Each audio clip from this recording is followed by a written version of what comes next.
Hello and welcome to another edition of the SpareTime Podcast, sponsored by ADR Ware, with me, Nigel Marston, and him, Ben Marston.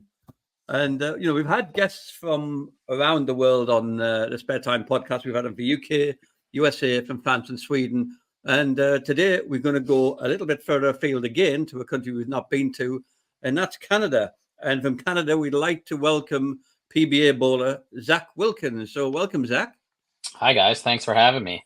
And thanks very much for spending the time to come onto the podcast. Yeah, most Whereabouts are you definitely. at the moment? Pardon? Whereabouts are you at the moment? I'm currently at my parents' house. I'm in Barrie, Ontario, Canada. Okay, that's a new country for us. That one is so. Yeah. So welcome. But we're going to ask you a few. We've got a few questions lined up. We want to find out about you, about your bowling career, and anything else of interest. I think Ben's going to start off. Yeah. So firstly, we'll kick it off. Everyone has a unique story about how they got into bowling. What's yours? Yeah, mine started at a very young age. So my parents grew up in the bowling industry. So my mom has worked for Bowlerama, which is a company here in Canada for, oh God, she started when she was 16. So she's been doing it for well over 40, 50 years now. She's still heavily involved in the bowling community. And my dad worked at a bowling alley in the city in Toronto. So I kind of grew up with bowling surrounded by me. Every day I would go with my dad to work, and I'd just be in a bowling alley. So the biggest difference, though, was we have two different types of bowling here in Canada. So one's 5-pin, and then obviously everyone knows 10-pin. But I grew up bowling 5-pin bowling for 14 years. And I did it with my two-handed style that I use now. And it was just something that came natural to me. And I mean, I'm not much of a tall guy, so I've never really dabbled with the one hand ever. But knowing that I wanted to be a professional bowler, I had to change and switch to 10-pin. So that's exactly what I did. I took a year off, watched, a lot of 10-pin bowling and tried to understand that game, knowing there was oil on the lanes. The bowling balls are much bigger. So the 5-pin bowling's on string, kind of like duck pin or candle pin. So you have 5 pins in a V shape. They're worth a total of 15 points, and you get 3 bowling balls. Where 10-pin, I noticed the ball's bigger. You have now finger inserts and a thumb. There's oil on the lanes. The pins are bigger. So there's a lot of elements that I had to adapt to and learn in order to be successful with 10-pin. So when I took a year off, watched everyone, and then decided to get into 10-pin bowling, and I noticed you needed your fingers and your thumb. So I did bowl my very first year of 10-pin bowling one-handed. And then after that year, I couldn't hold on to the bowling ball anymore because they were so much heavier. They were, 13, 14 pounds, and I was not used to that. So I looked at all the rules, for our country and the stipulations on what you can do to a bowling ball. And it never said anything about two-handed bowling. So I decided to just bowl the way I've always bowled. And here we are now, fast forward almost 20 years, and it seems like everyone is bowling two-handed now. So that's kind of how I started in bowling, was at a very young age, and I've just kind of progressed into different elements of the sport. Mm-hmm. So obviously I was speaking to you earlier, asking, is there anything that you want to bring up in the podcast? And you mentioned that, which I think's been pretty noticeable, as you have had probably the best season you've ever had on the tour. So, I mean, just run us through how it's been. Yeah. So, I mean, 2024 has been an incredible year for me on tour.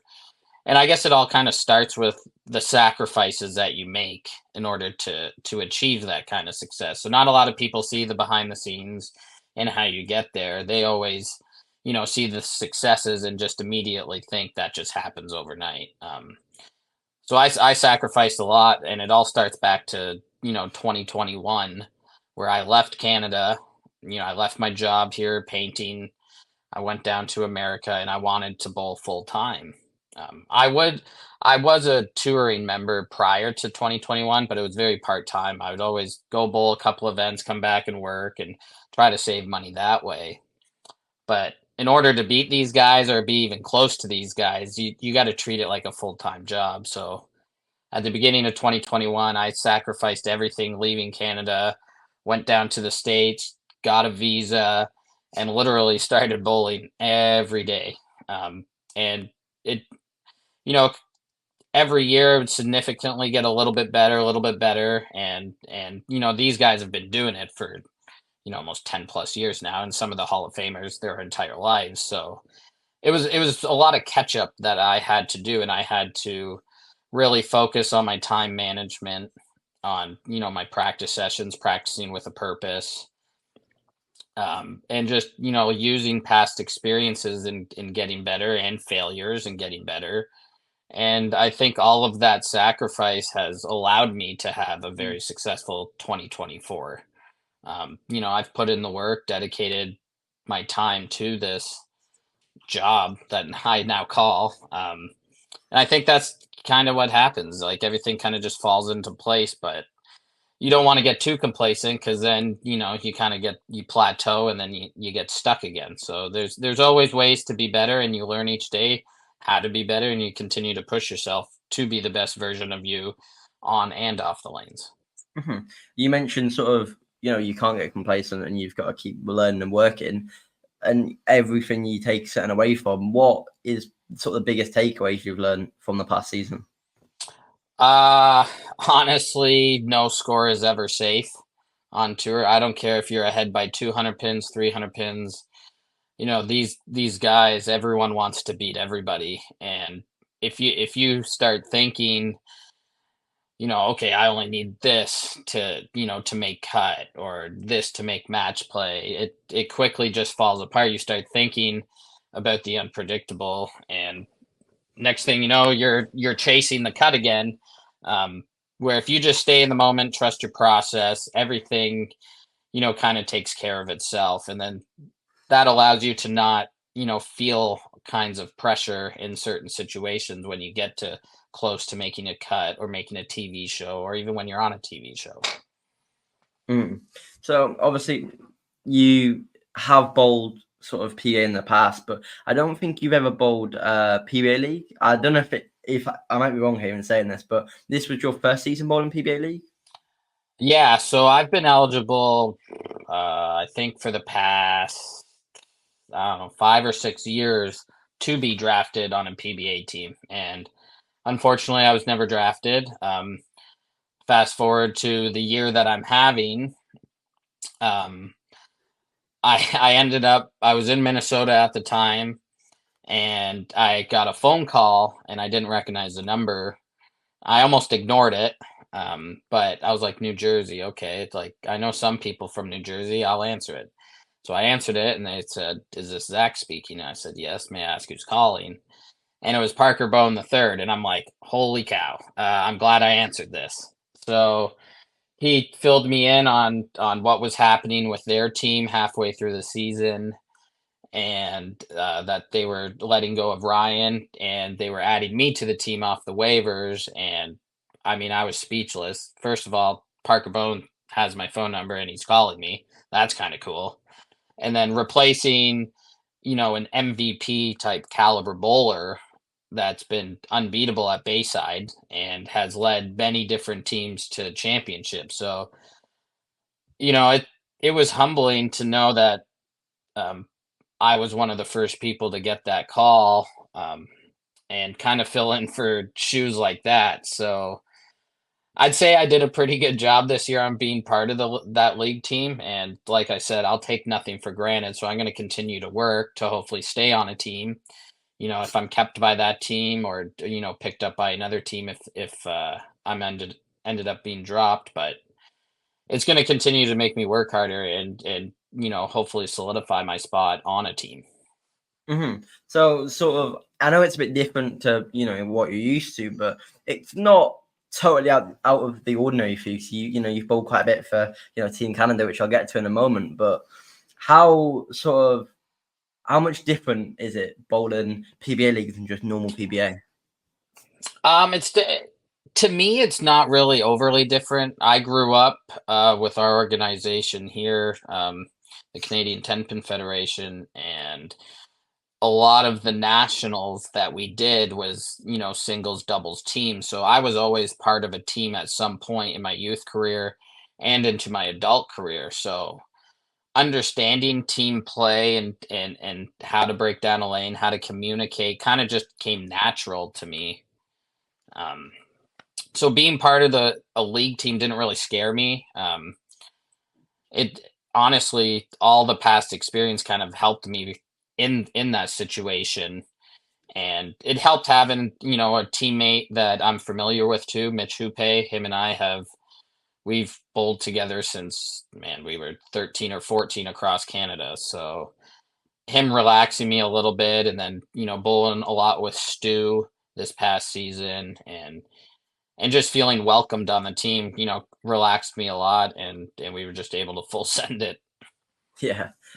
So like you said that you've bowled with like the likes of Mitch, who's from Canada.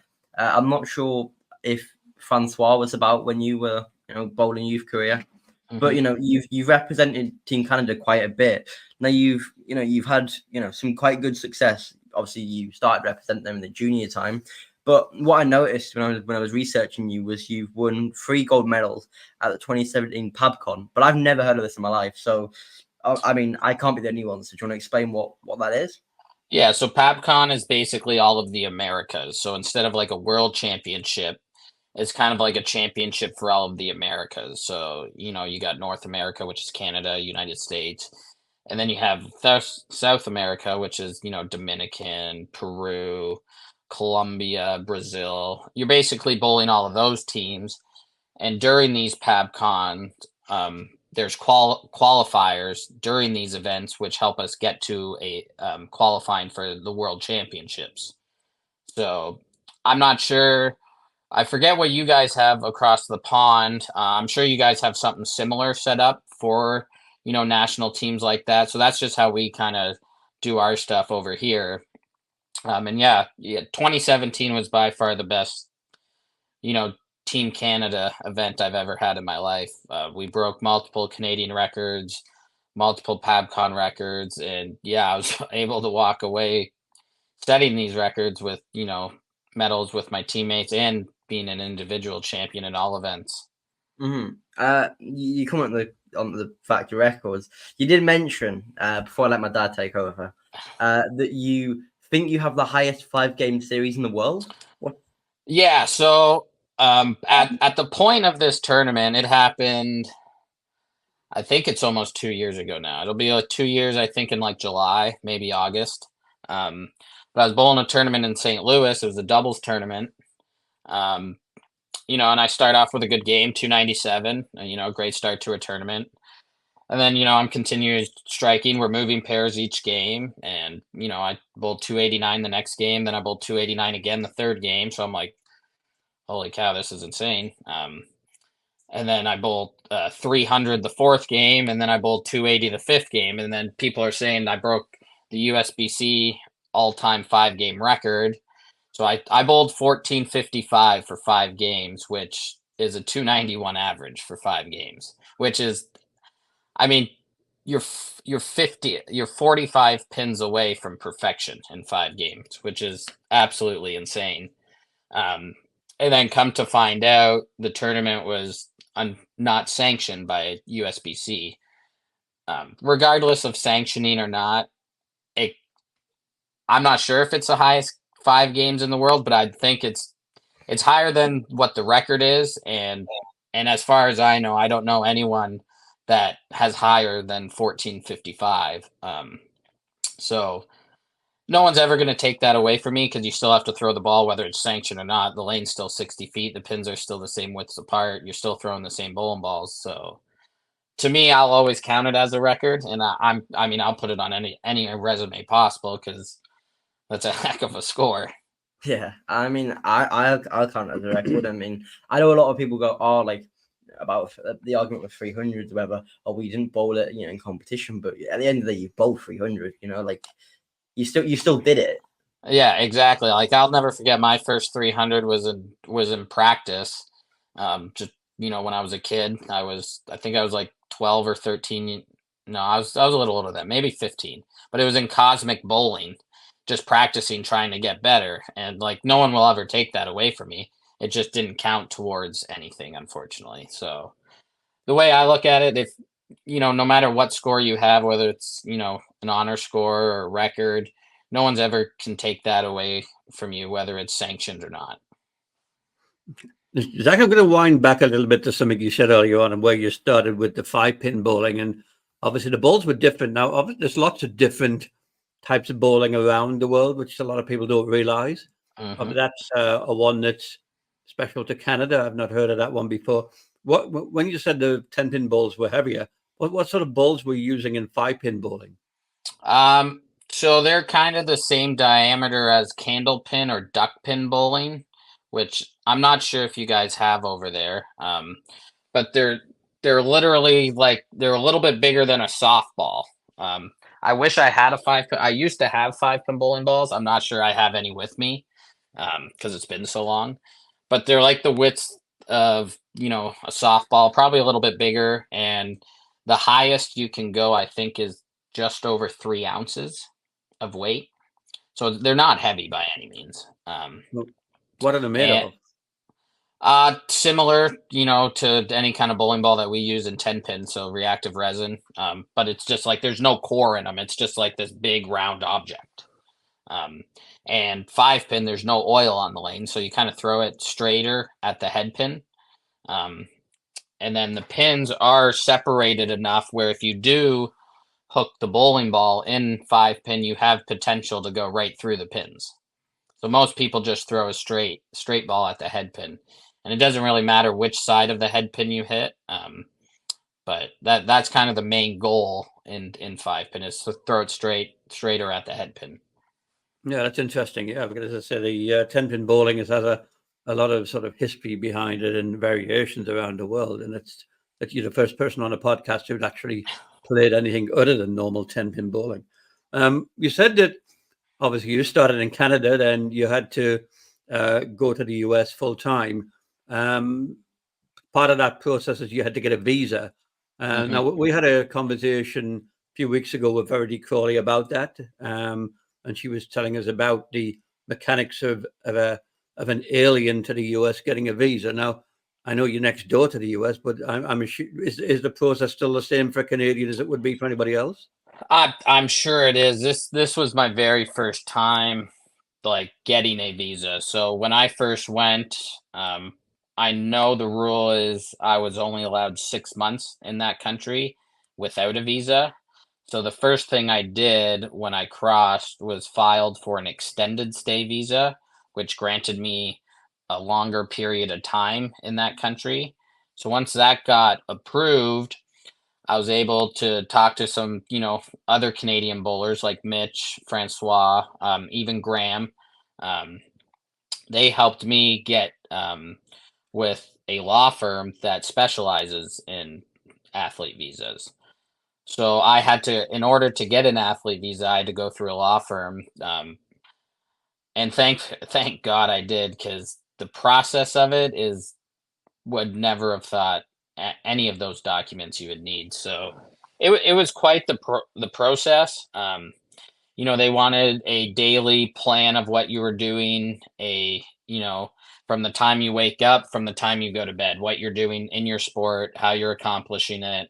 Then they wanted a weekly plan, monthly, and then they wanted 1 year to 3 year plan because these visas last up to 3 years. So you had to, I created an Excel sheet just with my day-to-day plans of what I was doing and where I was going to be. Now with our scheduling, it's hard to plan ahead because we don't get the schedule for a lot of PBA tournaments until, a couple months prior. So I went and used previous schedules and sent them that way. And then that way they can see how much we're on the road and how much we're bowling, along with all the other amateur tournaments that I do bowl. So it was still a lengthy process, but if you do want to bowl over here full time, I'd recommend getting it. They're well worth it, and it just keeps you here bowling against these guys, more often than not. Did you have to get any external evidence from anybody else and submit that with a visa application? Yeah, so I had to use referrals from, Team Canada coaches, Tom Clark from the PBA, USBC. So, so people that run the organizations and have the history of what you've done in those organizations, and then they kind of sign a document saying, yeah, he's good. And then you kind of just send it back to your lawyer. Okay, that's pretty interesting. And what, if you don't mind me asking, what is the likely cost to an immigration lawyer to go through that process? They're pretty expensive. So the extended stay wasn't very expensive. I think it was maybe a couple $100, but the athlete visa, because they can deny you as much as accept you. So, and then, so I had to pay everything up front in order to start the process. So the first time I think I paid $6,500 US.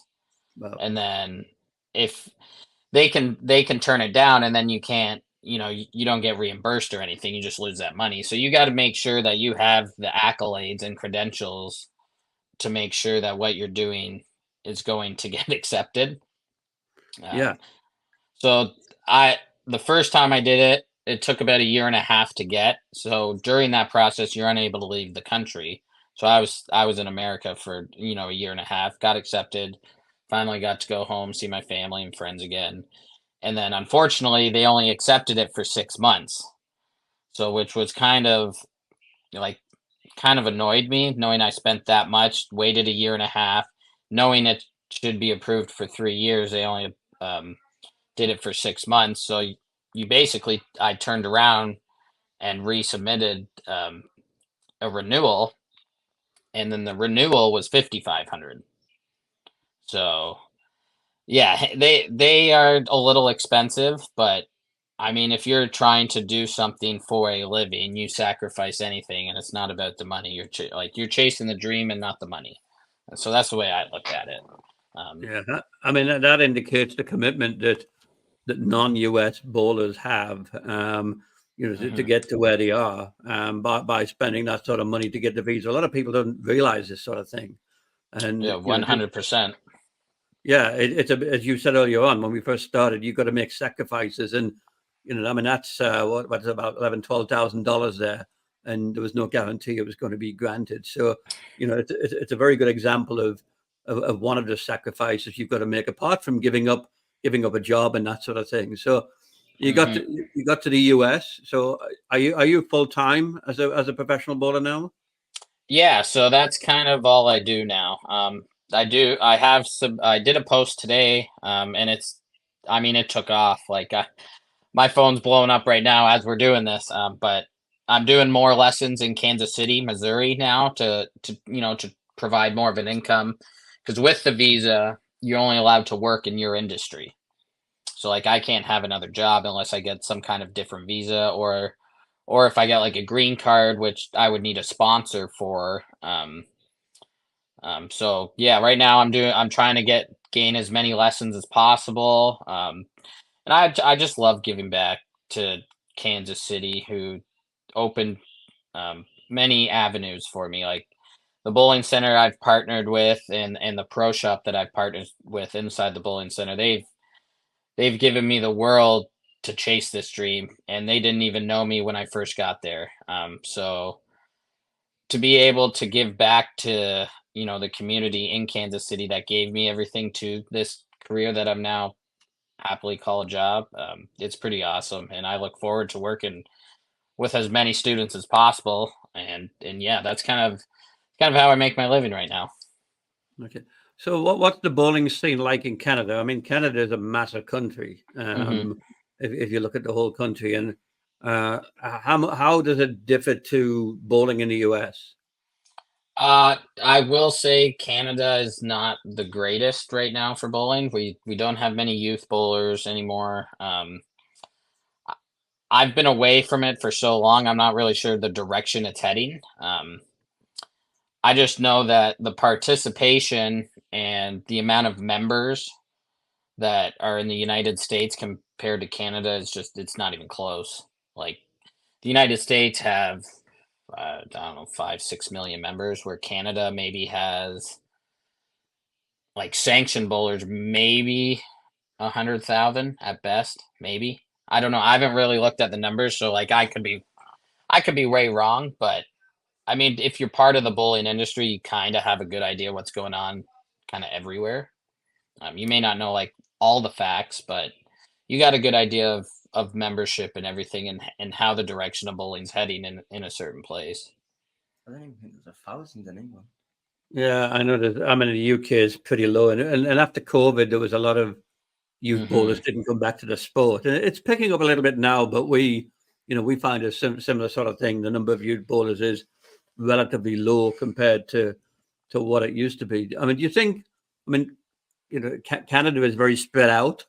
Do you think that there's maybe some of this a perceived lack of popularity is due to maybe not so many bowling centers? I don't know. Are there many bowling centers around? Yeah, so it definitely does have a lot to do with that, because a lot of bowling centers are closing. The cost of living in Canada is through the roof, from what I found out. Like I've been back home now for maybe 2 weeks now, just visiting family, and I can't believe the cost of living here. It's significantly high.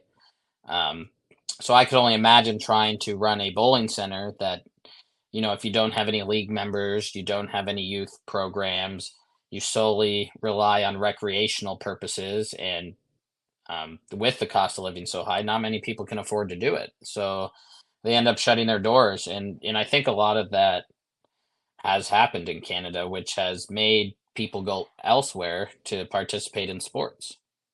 What's the typical size of a bowling center in Canada?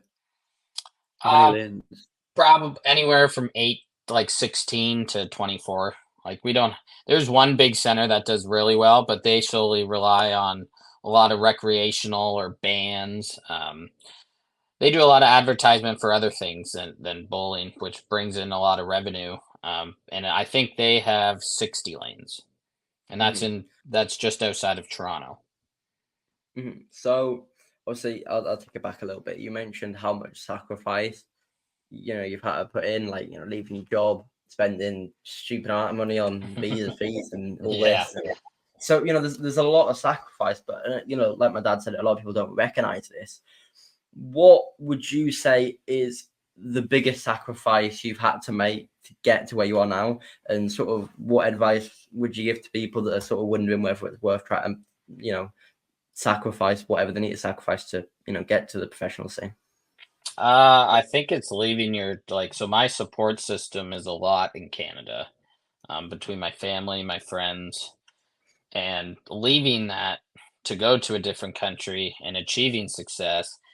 It's very easy to forget your support system, thinking you can do it all on your own, but you really can't. Like, whether it's, your coach, or, which has been my mom and dad, and then another personal coach, mental coach, whatever it is. I think that's the biggest sacrifice, is leaving family and most of your support system, and not really utilizing it to your advantage. Like for the first year, like you kind of take it for granted when you leave and think you can kind of do everything on your own, and then you forget to message them or whatever. And then, I mean, I've also had a lot of things happen to the support system that suck. So like my coach ended up dying during the process of a visa, and I was unable to go home, see him, be at his funeral.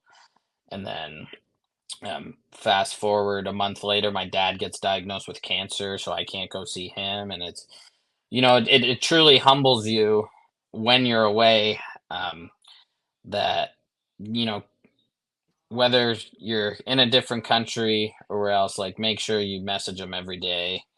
Um, talk about things, whether it's bowling related or mental, anything. Just keep your support system as close as possible, no matter how far away you are in the world. So you sort of mentioned before, like for the visa application, you did have to sort of explain and plan out your days, kind of thing. So as a full-time professional bowler now, what does your day look like? your training day Uh, competition? yeah. So a normal day for me, it can be different in if it's PBA tour season or if it's the off season. So a PBA tour season, we have our morning block. So we'll wake up, get breakfast. If we've drilled a couple of balls, we'll go work out some bowling balls, plan our arsenal for whatever we're bowling on, and then we'll get ready for our first block. Once the first block happens, we'll kind of digress.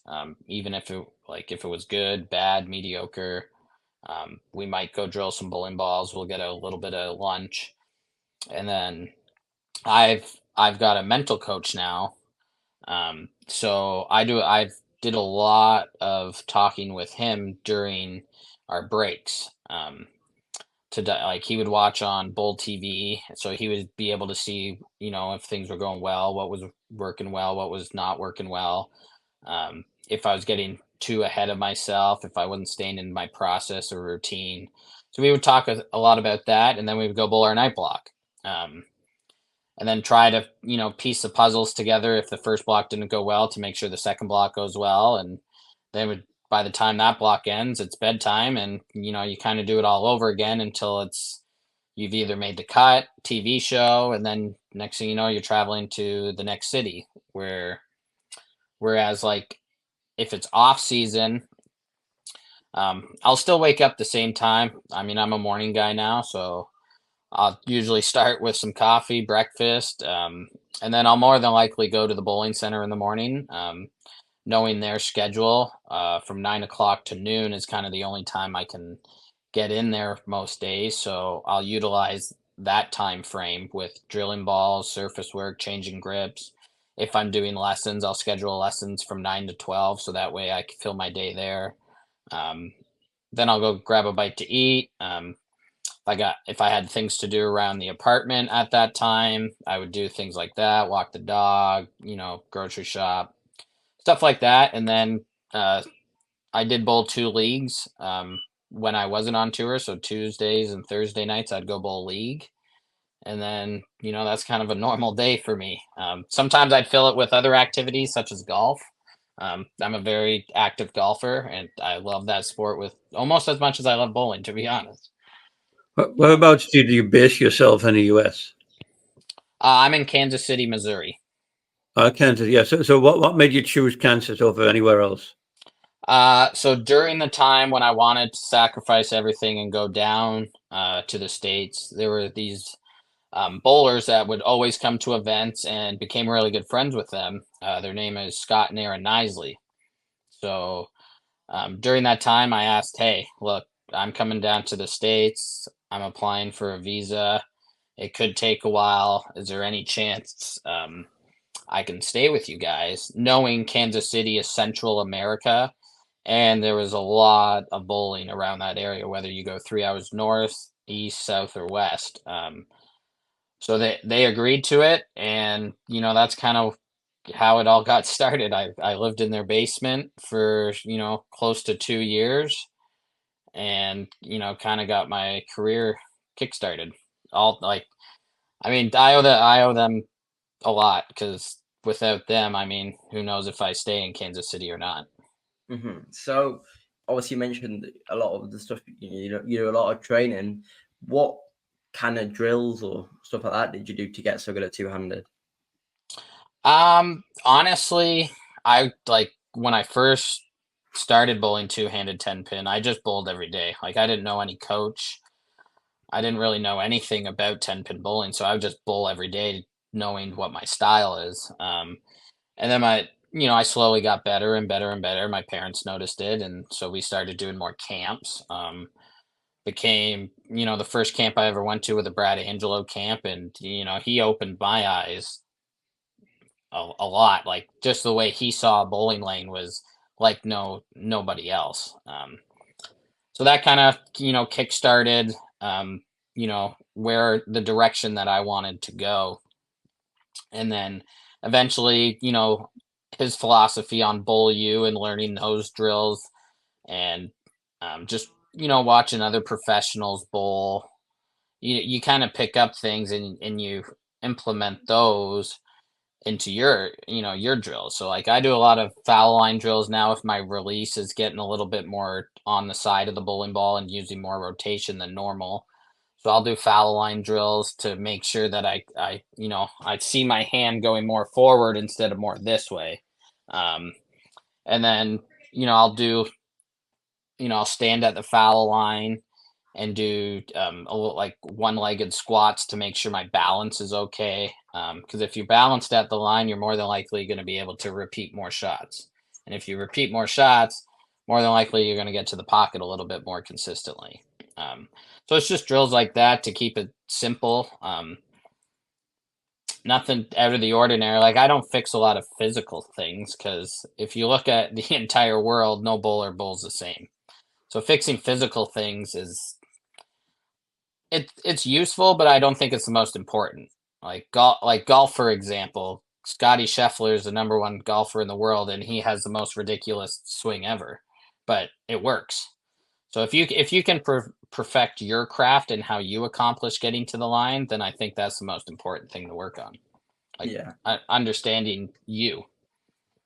You mentioned that you have a mental coach. Now, mental game is a big thing for me because it's a special area of interest for me. And Ben and I were doing a road trip earlier on today. We were just talking about that and looking at some sort of a more structured strategy for Ben to improve his bowling from a mental perspective. Now, what is when you say you have a mental coach, what does that involve? And is he a sports psychologist or just somebody who has knowledge of this sort of subject? Honestly, I bowl league with him on Thursday, so we became pretty good friends over the years, and he's a very successful businessman. He's a very talented bowler, but his mindset is more geared towards business. But the way he sees things mentally, is kind of why him and I work so well together and why he's now my mental coach. He just physically understands how my brain operates, what my strengths, my weaknesses, and how to make my weaknesses into more strengths, and how to stay in a routine and how to stick with the process, not get ahead of yourself. Right now, he has me reading a book called Relentless, and it's basically, so Tim Grover, from what I've been reading, he is the coach to Kobe Bryant, Michael Jordan, all these big name athletes, and how he got them, to basically be unstoppable. So my mental coach has read this book, but it can apply to really anything in life, like whether you want to be a successful businessman, a successful teacher, a coach, literally anything. It just trains your mind to always try to be better. And if you in the book, they talk about Michael winning a championship, and then the next thing Michael says, I don't care about one championship, I want two, so let's get back to work. So there's no stopping of if you've reached the ultimate success, there's always a way to find more success and be better. So that's kind of how he trains me, and it's been a world of difference, and it kind of shows this year. Yeah, I mean, it was one thing you said earlier when we first started the podcast. It was all about bowling in the moment, just that moment, and forget everything else. Forget the game, forget the tournament you're in or whatever. But the only thing that matters at that time is that one shot. And I had a conversation with a sports psychologist a few months ago about this, and that was his whole sort of methodology of coaching people in sport. That said they've got one job, and whatever it happens to be. Now with 10-pin bowling, it's like you got one ball, 10 pins, knock them all down. It's as simple as that. Is that a philosophy that you subscribe to? I mean, I kind of just try to stick to what works for me and my routine. So if I stick to my routine and my process and the practicing of how I get there, I don't really feel uncomfortable in any situation, whether it's a surprise or not. Because if you get shocked in a situation or confused, it's very easy to lose focus, and then you start to think, and then once you start to think, I mean, next thing you know, your mind's going in a bunch of different directions, and it eliminates you being in your routine and your process. So I try to stick to that as much as possible and eliminate, any kind of outside information. Because if I've put in the work and have practiced for any kind of situation, nothing will surprise you, and you can easily stay in that moment, in that process, and in that routine to make the best possible shot that you can. Yeah, I mean, one thing I noticed. I mean, I don't bowl very often, but I'm always with Ben when he's at tournaments. And I mean, we were at a tournament in Scotland on like 3 days ago, and there was one guy watching, and he made a bad shot, and if he made a bad shot, he would kick the equipment. Oh And yeah, that's no good. you often see, maybe not to that degree, but you often see the negative body language of people when they mess up. And but you never see something like that, maybe from Belmo or whatever. I mean, he is just the same, whatever happens. And I think, I don't know what you think about this, but I think if you're displaying some sort of dissatisfaction, some sort of negativity, that's not good for your mindset, because it's sort of reinforcing that you've done something wrong. And my philosophy is you get more of what you think about. Yeah, I mean, thinking negatively and whether I mean, you should never kick stuff, first of all. Like especially other professional athlete, like you have so many eyes on you at all times, even in our sport of bowling. Like whether you're Belmo, EJ, Simo, Kyle, I mean, the list can go on.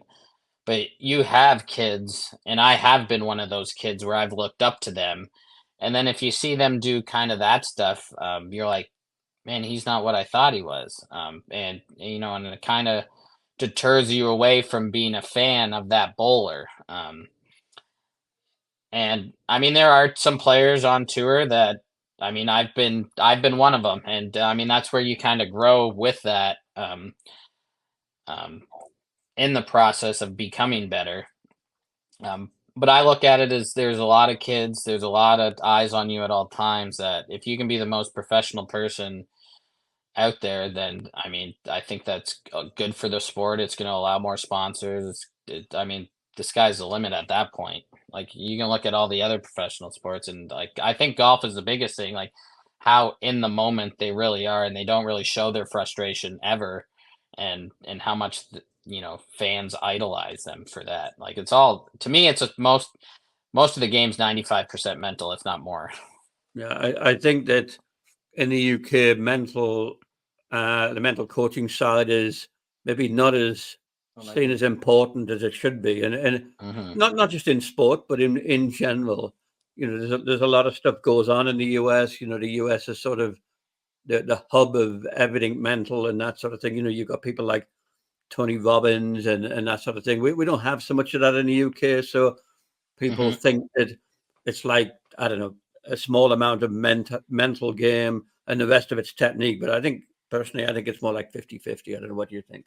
I think it's like Zach said, probably. I think it's like at least 90%, because I was speaking to a few people about this before, and I was like, well, I think it's more mental than it is physical, and they wouldn't agree with me, and I know, I'm like, you know what, you were right. I just didn't want to admit you were right. But from what I've learned, and usually I know a lot of bowlers will lose and they'll go home, pat the bags and go home, which is fine. And I've done it sometimes, but especially when I go away and travel. So like we went to Denmark, Ireland, we went to Vegas as well. And when I've lost, my dad's gone, right, okay, watch it now. And we'll both watch the step ladder finals, or or I'll watch you on Bowl TV or whatever. And he always goes, don't look at how they're bowling, look at how they are when they're not bowling. And sort of, he goes, he'll literally turn around at me and go, he's won, by the way.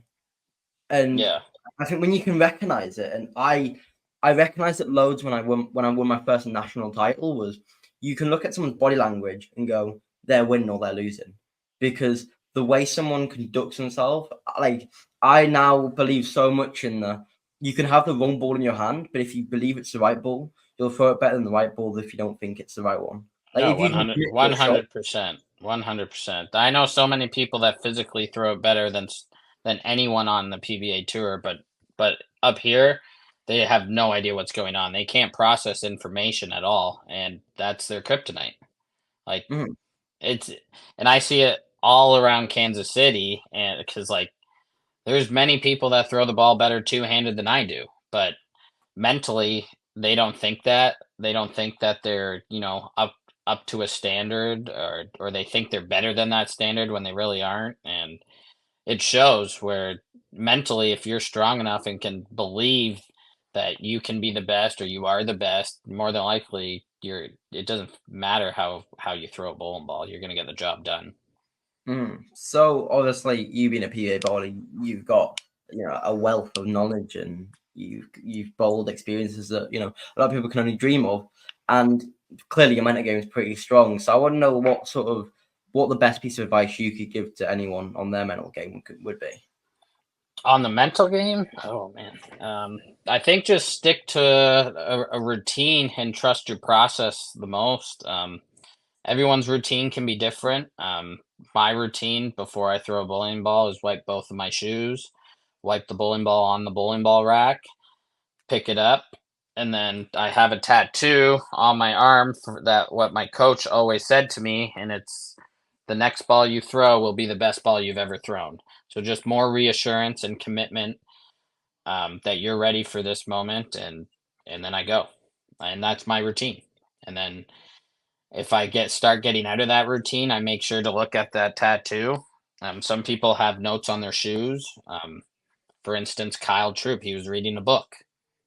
You know, anything to just keep you in your process and your routine, I think is the best possible thing for a bowler.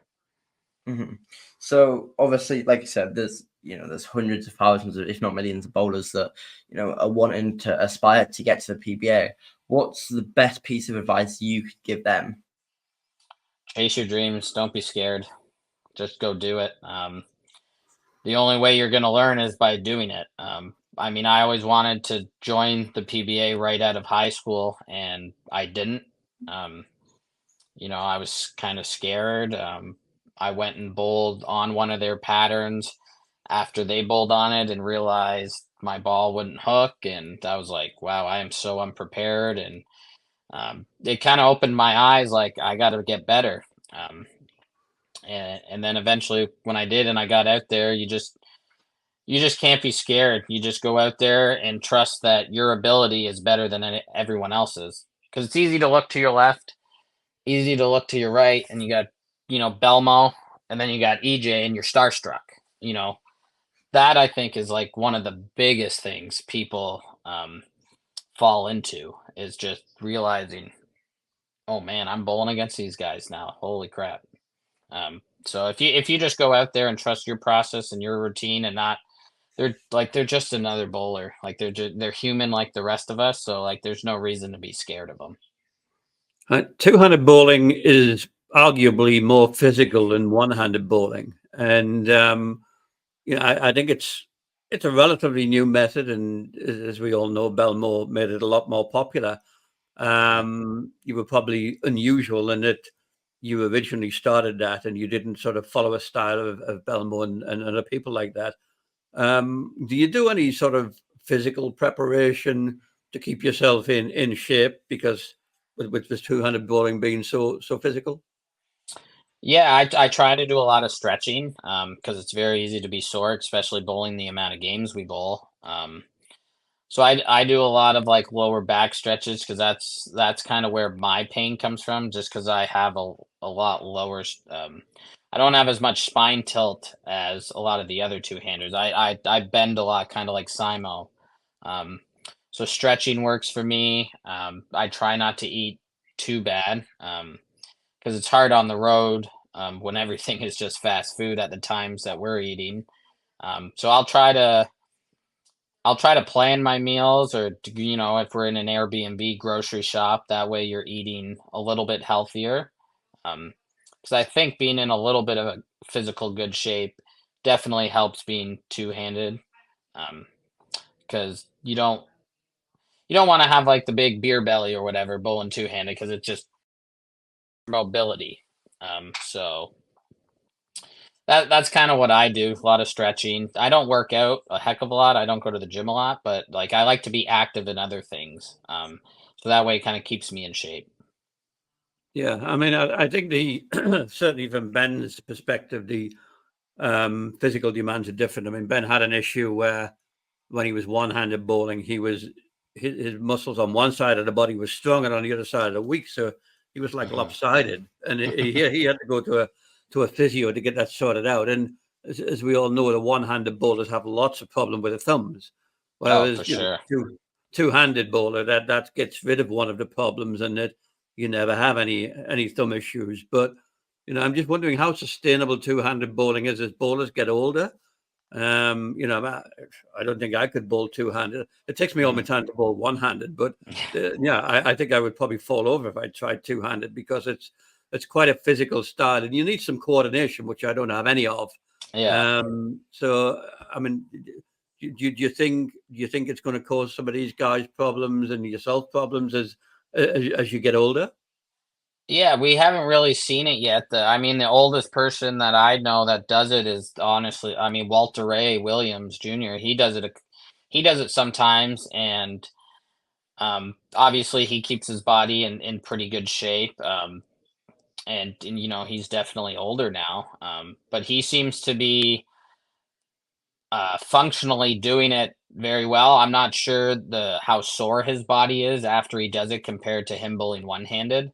That'd be something maybe we look into in the science of things, to understand. Okay, the older you get, how much more strain does it put on your body? Belmo's now, I think, 40, early 40s now, so he might be the first person we see to have any kind of, whether it's a problem or if there's no problem at all. If he continues to bowl over here, over in Australia, wherever he's bowling, because that's probably how he's going to bowl the rest of his life. So he's probably going to be the first person for any of us to really understand what limitations two-handed can be put on. Mm-hmm.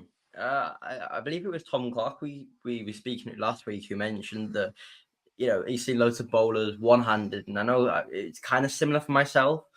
We'll always have like issues with this and that, but you don't really see it with two-handed bowlers. And I've kind of noticed it that I'm terrible when it comes to like injury proneness and stuff like that, where I always pick up knocks, and because I'm the most clumsy person you'll ever meet, and I do a lot of stuff outside of bowling, so I always pick up like knocks. Like I had an issue with my arm, but what I noticed is actually bowling related. I had the issue with my back before. I had a lot of issues with my fingers and my thumbs, but I always said, I kind of say it as a joke, but I also kind of mean it is. If someone ever complains about, this is happening, take your thumb out. It's a bit of a joke, but at the same time, I've had so many less issues bowling now without a thumb in and bowling two-handed. Like, I feel like you still ache, but there's less. You're honestly not wrong. There's been times some of the one-handed bowlers on tour have taken their thumbs out and have bowled two-handed, whether it's a match play, qualifying. Marshall Kent, I think, did it 3 or 4 years ago because his thumb was so beat up over the course of 50-something games and the rest of the season. I bowled a guy earlier in the World Championship match play, Mikey Slaybach, and he physically became sore. His thumb was in a lot of pain, and he bowled the last, 5 or 6 games two-handed. I think a lot of the issue is the thumb, just like how much you're using it. Like I have bowled one-handed before, and in 3 frames, my thumb is already sore. So I couldn't even imagine bowling, 300-400 games with a thumb. Honestly, we'll find out with Belmo what other limitations two-handed bowling has, but for right now, there's not a lot of injuries that come with two-handed bowling. You always see the one-handers always injured. Yeah, we keep on looking to the side because we've got a cat outside the door screeching to get in. Nice. That must be pretty loud because I can hear it. His paw is going under the door frame. Yeah, I can hear it. we were speaking to the last podcast we did with Tom Clark, the PBA commissioner, and we were talking about TV coverage and that sort of thing. And I was telling him that all we've really got in the UK is Bull TV. It's the international version, and we have nothing else. Where in the US, everything's covered on Fox and that sort of thing. Mhm. What about Canada? What sort of media coverage does PBA have there? Yeah, so the only time I think it's on TV here is when it's on CBS. We get CBS, but I don't believe we get FS1. We might get Fox Sports, so if it's a major, it's on. But if it's on FS1, you got to find like a streaming platform, like a subreddit or whatever. You go on Reddit, someone has the link posted. That's kind of the only way. So like when I made a couple of shows this year, whether it was for the league or the playoffs or whatnot, my parents had to watch it through a streaming service just to watch me bowl.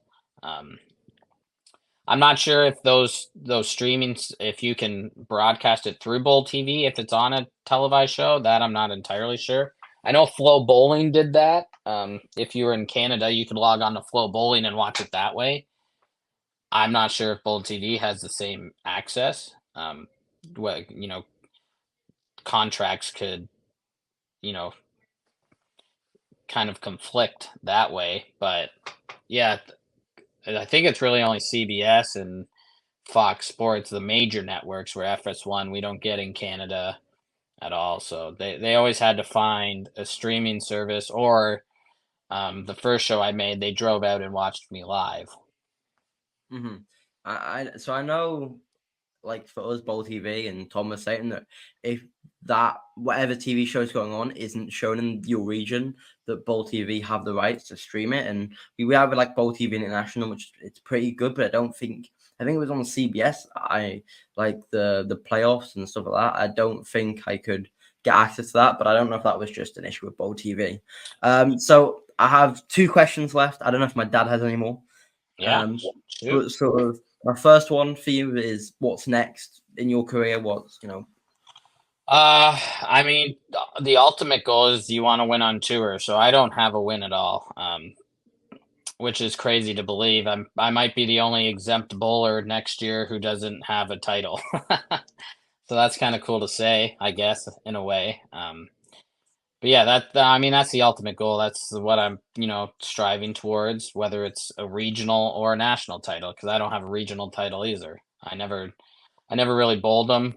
They were too far from Canada, and even now, they're hard to chase because the cost of living has gone up, and regionals don't pay nearly as much. So I'll never forget last year I bowled a regional, finished second, and I lost money on the weekend. So it's like, how can you justify bowling these if you're losing money?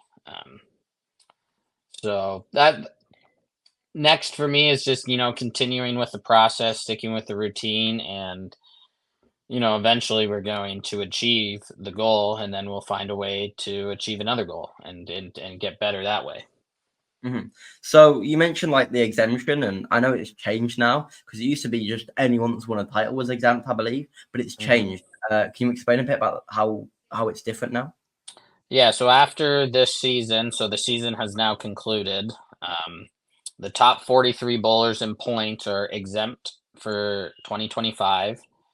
Then from 44 to 100 can spend the money to go bowl tour trials, which I believe is in August.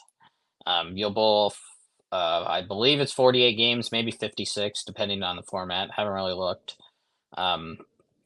And then after those games, the top 12 will be exempt bowlers for next year. And then any Titleist holder already that is not exempt, I believe has the choice to enter, but they have to pay entries. And I believe it's no earlier than 2014. You have to be a winner. So anything after 2014, you're not allowed to enter if you have a title. And then the rest will come from PTQs during the the tournament. So It's making it more each year. It's definitely harder to keep your job, so you got to continue to work, as hard as anyone because you don't want the following year to it not be your job. Mm-hmm. You want any more questions? No, you just asked the last one I was going to ask. Awesome. Right. So the final question is, which we've been asking everyone now, is if you had to nominate one person, and I will be following up on this because we want the best people we can get on. If you could get one person to come onto our podcast, who are you nominating? Ooh, that's a good one. I mean, you might have. I don't know if you've had him on or not. I can't remember, but I mean, Stu Williams is pretty funny, and I think he's from your country. Yeah. I'm not sure if you've had him, but yeah, I've gotten to know Stu quite a bit this year because we've crossed together quite a few times, and even Dom. Like Dom would be a good one. Like Stu and Dom, I've been around the most just because we've crossed together so much this year. But they've actually become, I mean, I classify them as really good friends to me, and I think they're funny as hell. And they would have a blast on a podcast, especially Stu because he's already does his podcast with Chris Barnes. So. Yeah, that would be my recommendations is one of those two. Well, if you could help make that happen, that would be awesome. Yeah, I'll share this podcast and then I'll make sure to tag Stu in it and then send him a text. Awesome. Zach, we'd like to thank you for spending the time here today. You're our first guest from Canada, hopefully not the last. It's been interesting and we really do appreciate it. Yeah, thank you guys so much. So that's the end of this episode of the SpareTime Podcast, sponsored by ADR Wear. If you like and enjoy what you've been seeing today, what you've been hearing, then click like below and subscribe, and we'll be back again with another edition of the SpareTime Podcast. So from me, Nigel, and him, he doesn't even know what he's called now, Ben. We'll see you in the next episode. Awesome. See you, everyone. See you later.